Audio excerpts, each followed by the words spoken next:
आज इस पत्रकार ब्रीफिंग में मैं सभी पत्रकार मित्रों का स्वागत करता हूं। आज मैं आपसे एक ऐसे विषय पर जो देश के साथ भारत की उस नीति के साथ जुड़ा है जो अंतर्राष्ट्रीय संबंधों के आधार पर दल की भूमिका क्या है ये स्पष्ट करता है।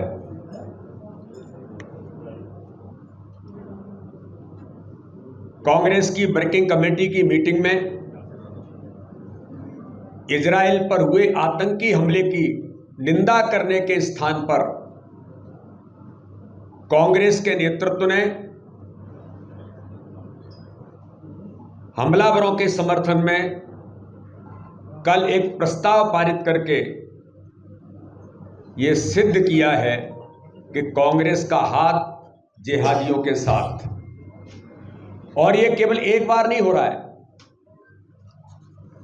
ये इस देश के इतिहास में कांग्रेस ने हमेशा से आतंकवाद होगा, नक्सलवाद होगा, देश विरोधी ताकतों के साथ खड़ा होने में कांग्रेस ने हमेशा अपनी भूमिका निभाई और इस प्रकार के जिहादियों को समर्थन देने का काम कांग्रेस ने समय समय पर किया है। कांग्रेस का यह कृत्य दुर्भाग्यपूर्ण है और भारत के आधिकारिक पक्ष के विपरीत उन्होंने इस प्रकार से जो कांग्रेस की वर्किंग कमेटी ने जो प्रस्ताव पारित किया है, ये दुर्भाग्यजनक है। तुष्टीकरण की हद कांग्रेस ने इस देश के अंदर की है। तथाकथित स्वार्थों के लिए देश के आधिकारिक पक्ष को छोड़कर इस प्रकार की भूमिका लेना, यह देश की 140 करोड़ जनता कांग्रेस को आज इस बात के लिए जरूर इसकी आलोचना कर रही है। समय समय पर हमने देखा है कि भारत को बदनाम करने के लिए किस प्रकार से कांग्रेस के नेता राहुल गांधी, जो देश को बदनाम करने के लिए समय समय पर जब उन्हें कोई भारत में नहीं सुनता तो दुनिया के अंदर जाकर के इस प्रकार की बातें जो करने का प्रयास करते हैं कि भारत कैसे बदनाम हो, तो ये कृत्य उनका बहुत दुर्भाग्यजनक है। कांग्रेसियों का आतंकियों के प्रति हमदर्दी का यह रवैया पुराना है। इससे पहले भी उन्होंने कई प्रकार के आतंकियों के प्रति उनका प्रेम परिलक्षित हुआ है। आतंकी संगठन आपने देखा होगा कर्नाटक के चुनाव में भी पीएफआई को किस प्रकार से कांग्रेस ने समर्थन दिया। सिमी जैसे संगठन को प्रत्यक्ष अप्रत्यक्ष समर्थन देने का काम कांग्रेस ने समय समय पर किया है।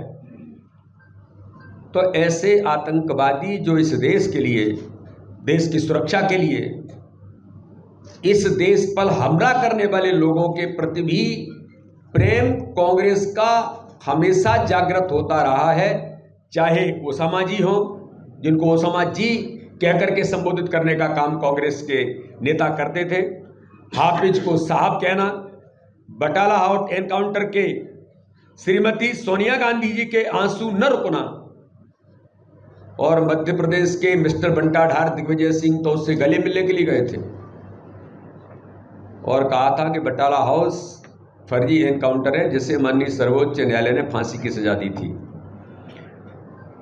तो इस प्रकार की चीजें समाज में, देश के अंदर छुपी नहीं है। कांग्रेस लगातार इस प्रकार की बातें करती है। तो टुकड़े टुकड़े गैंग, जब जेएनयू के अंदर भारत माता के टुकड़े टुकड़े गैंग भारत माता के टुकड़े करने की बात करती है, तो उनके साथ गले मिलकर उन्हें समर्थन देने के लिए राहुल गांधी पहुंचते हैं। और इस प्रकार की गैंग में काम करने वाले लोगों को कांग्रेस के बड़े जिम्मेदारियों पर कांग्रेस का नेतृत्व लेकर के आता है। अफजल गुरु और मुंबई हमले के मुख्य दोषी अजमल कसाब के प्रति भी कांग्रेस का रुख हमेशा उनके लिए नरम रहा है। यासीन मलिक, जिसने जम्मू कश्मीर के अंदर भारत के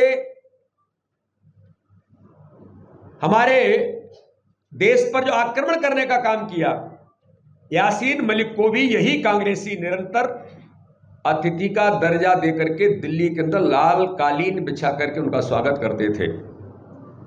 जाकिर नाइक से चंदा लेने में कांग्रेसियों ने कभी परहेज नहीं किया और दिग्विजय सिंह जैसे नेताओं ने उसे शांति दूत, इसी मध्य प्रदेश के मिस्टर बंटा ढार, जिनको मैंने परसों कहा था इस देश के सबसे बड़ा हिंदू विरोधी एम्बेसडर कोई है तो वो दिग्विजय सिंह है। तो ऐसे लोग लगातार कांग्रेस के इतिहास में मैंने जिनके नामों का उल्लेख किया है, इसलिए आपने देखा होगा कि मुंबई हमले में आईएसआईएस जैसे से ज्यादा खतरा जो देश हमेशा जूझता है कि पाकिस्तान की एजेंसी जो भारत के अंदर अस्थिरता लाने का प्रयास करती है, उस एजेंसी से ज्यादा ऑफिशियल रिकॉर्ड में कांग्रेसी कहते हैं कि उससे ज्यादा खतरा भारत को हिंदू आतंकवाद से है।